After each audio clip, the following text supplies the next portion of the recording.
రేవంత్ రెడ్డి పోయి కేసీఆర్ రావాలి. రేవంత్ రెడ్డి దొంగతనం చేసి బ్రతికిండు కాబట్టి దొంగని చూసినట్టు చూస్తున్నారని సజ్జన రేవంత్ రెడ్డి ఇంకోసారి ఓటు వేయమంటున్న మహిళలు.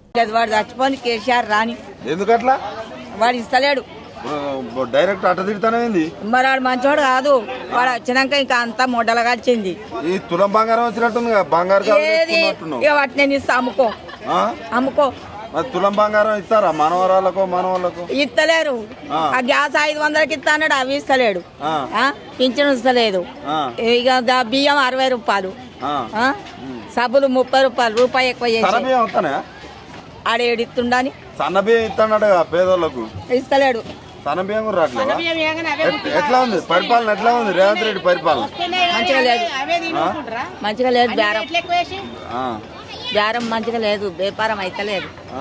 అన్ని అంగాలు లేనాయి. అయితే మీకు డబ్బులు ఇద్దామని చూస్తాడట ఆయన. ఎవరికైనా పోయి అప్పు తెద్దామని చూస్తే దొంగను చూసినట్టు చూస్తారు, చెప్పులు వేసుకపోయినా. మరి వాడు దొంగనే. ఎందుకట్లా? మరి వాడు దొంగతనం చేసే బతికినోడే రేవంత్ రెడ్డి. ఇప్పుడు మళ్ళా మహిళలు ఓట్లు అయితే గెలుతా అంటారు, వేస్తారా మీరు ఓట్లు? వేయం, ఆయనకు సచ్చినే వేయం. ఎందుకు? మా కేసీఆర్ అన్నకేస్తాం. వాడు పింఛన్ ఇచ్చిండు. ఆయన ఎట్లా అన్నా మీకు? ఆయన డబుల్ బెడ్రూమ్ ఇచ్చిండు. అంటే మన రెక్కలకు పెట్టుకోవాలి. అంతేనా?